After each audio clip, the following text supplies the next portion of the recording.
Hello everyone, welcome back to my channel. My name is Nisa and please don't forget to like, subscribe, comment, share, ring the bell. Everything I'm linked to be linked to down in the description, and let's get right into the video. So I'm going to be removing the shine from my natural nail using a 180 grit sanding band. Those are from Natalie Carmona. And now I'm going in with this diamond bit, and I'm not pushing into her nail at all.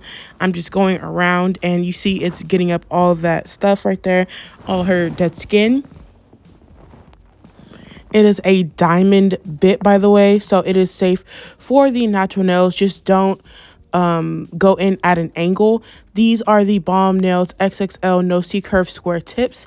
I'm going to be using the Beetles Nail Glue gel, which needs to be cured in a lamp, and I'm going to be using the Melody Susie 2-in-1 nail lamp. And what it is, it's a regular LED lamp, and then as you tap on the top of it, it turns into a UV LED lamp. So after I'm done putting all the tips on with the nail glue gel, I'm going to cure the nails in the lamp for a full 60 seconds. And you can do regular air dry glue, but I ran out, so I'm just going to be using base coat, rubber base coat, this nail glue gel. It's all the same.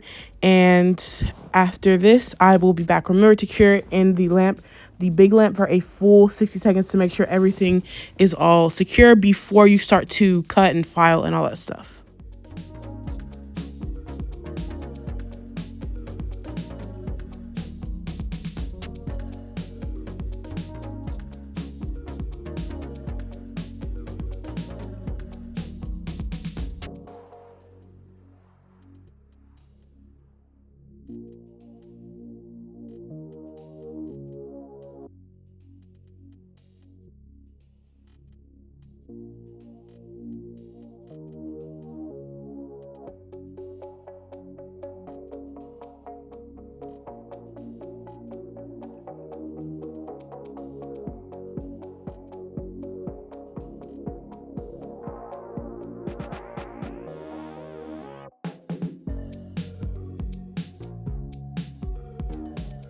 So after everything's been cured, it's time to go ahead and cut them to her desired length. I went ahead and stuck two forms together to make sure everything was the length she wanted. And I think she was about a 5 or 6. So yes, just make sure everything is nice and even. And then after that, I went ahead and hand filed using a Luhzar 8100 grit hand file. Now to blend in the tips, which to me is very important when I'm doing ombre, I'm using the 180 grit sanding band. And if your middle fingers or your any of your fingers are very wide, I recommend going in with the straight edge nail clippers and cutting off some of the sides of the tips, and not too much to where it's too skinny, but just a little bit more, and then go ahead and defile it into shape. Right there, I'm using the Pronailbar LGN dehydrator. Now I'm going in with the Pronailbar pH bond, and then after that, I'm going to be using the Mia Secret primer. Some of your fingers are wider than the others. Like for instance, my middle finger is wider than my index and ring finger, so it kind of sticks out and looks super wide sometimes. I recommend cutting the sides down just a little bit, but make sure you're not cutting too much off to where your sidewalls are going to be exposed, and then filing it to make sure it's nice and even, and then continuing on as regular. And after I'm done applying the Mia Secret primer on one hand, I'm going to go ahead and lock it in by doing a thin clear base layer. And after I'm done with this hand, I'm going to do the Mia Secret on the other hand, and then do the thin clear base layer, and then it'll be time to apply my white.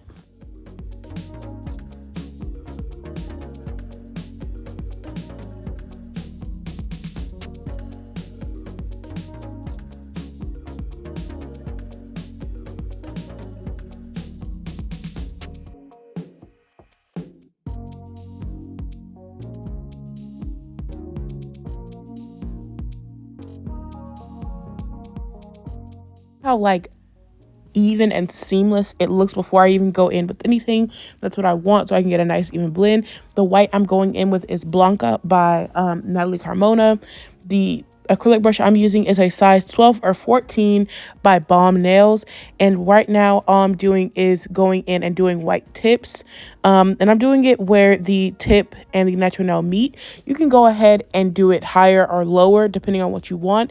Just make sure you blend it. That way, it's not as harsh of a line, but it will, for me, show a little bit more. Due to the nude I'm using is more transparent. Also, the monomer I'm using is Acrylic Creamery, which I really do like that monomer. And the nude I'm using is either, I think it's Butter Pecan Nude, or it's, no, I don't think it's Butter Pecan. I think it might be Soft Cover Nude or Cover Soft Nude, either one. Those are both transparent nudes, meaning it might take a little bit more to cover this white regardless. So that's why I'm blending it, but I'm making sure I'm not like fading it into clear, because then it will look a little bit weird in my opinion. But just do whatever you would like. Also, I'm not going to do this super thick due to the fact that I'm going to be encapsulating the blend. So there's kind of no point in me making it super thick, but I'm not going to make it super thin to where it's hard for me to get an even coverage of the color. So yes, and also you could like not encapsulate your ombre. Just know once that file or that e-file hits it, like whether you're using a sanding band or a fine grit bit, anything like that, it will eat that blend up and it'll change into something completely different.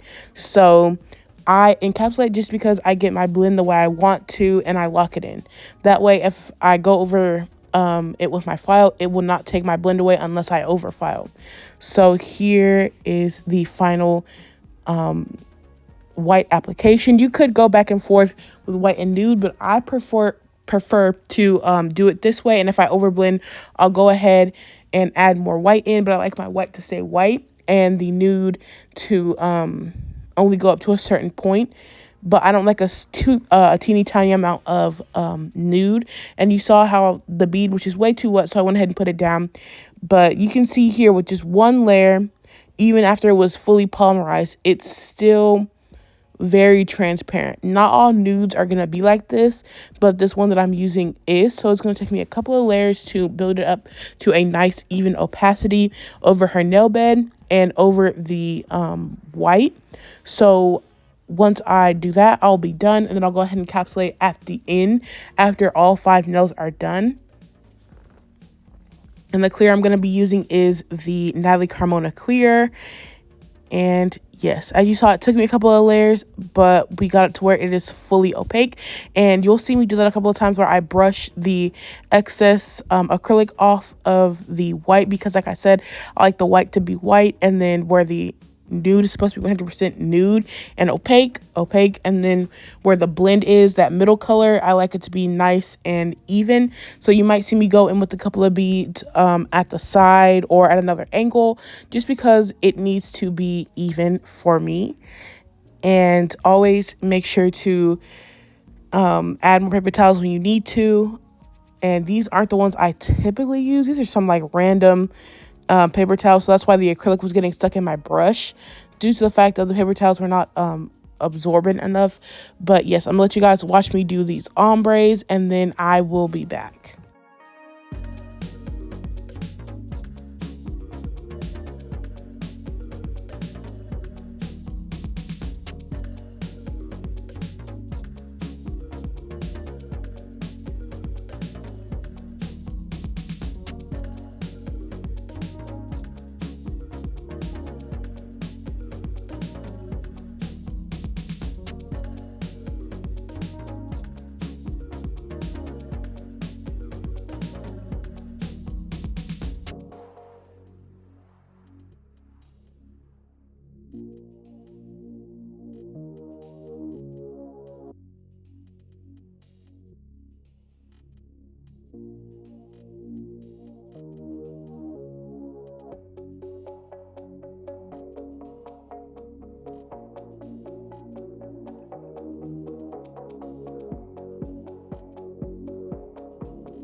So now that I'm done with the thumb, it is time to encapsulate.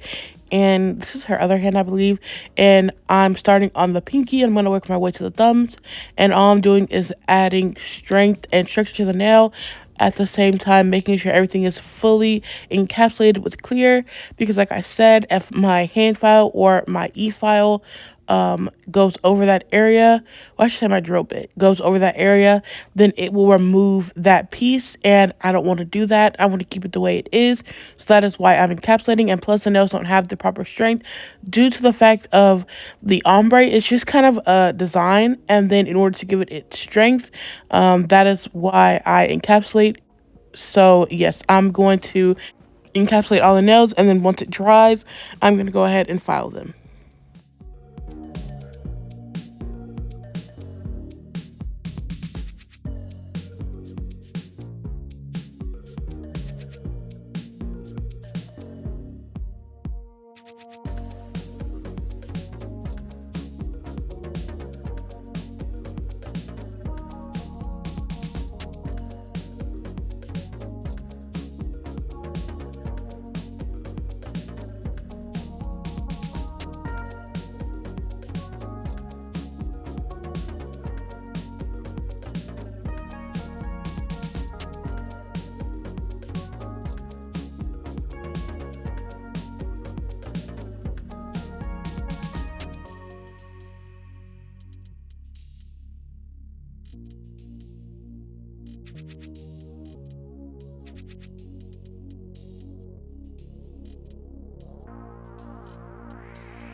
After everything is dry, I'm going in with my 80-100 grit Luhzar hand file, which I really do love these. I will have to pick up the 150 grit ones due to their half moon shape and the texture of like the grit she uses, like the texture of the sandpaper is really nice, and the files are very sturdy. So yeah, I definitely recommend her hand files and sanding bands, and the little glue holder she has is very nice.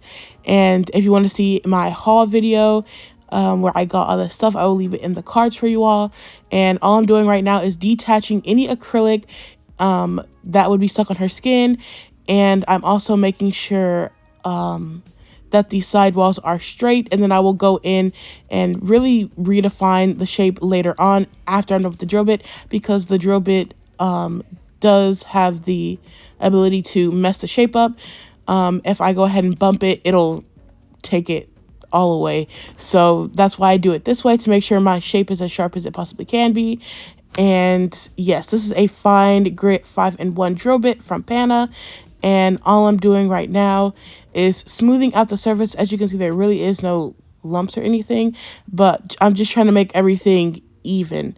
So yes, I'm gonna let you guys watch, and this is primarily for the cuticle area, but I still do like to pull it through anyways. Now I'm done with the 5-in-1 drill bit. I'm going in with the 180 grit sanding band, and I'm just making sure everything is nice and even. Again, I go through the cuticle area, and then I like to pull it down just to keep everything nice and even. So you want to make sure you dust off all the dust. You can go up and wash the hands at this point. I went ahead and wiped her down with some alcohol, and now I'm going in with the Natalie Carmona top coat. And you can go in with the buffer before the top coating step, but I'm choosing not to, due to the fact that the sanding band pretty much got me where I needed to be. And I'm going to cure this for a full 120 seconds, and I wipe the sides off to make sure that my side does not get bulked up due to the excess gel pulling on the sides.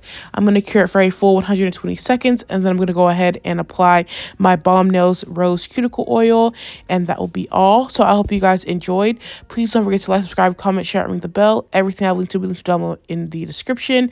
Turn your post notifications on so you know when I upload, and you get all my community post notifications. And follow my Instagram, which will be linked down below with my link tree. I hope you guys have a great rest of your day, and I'll see you guys in my next one. Bye.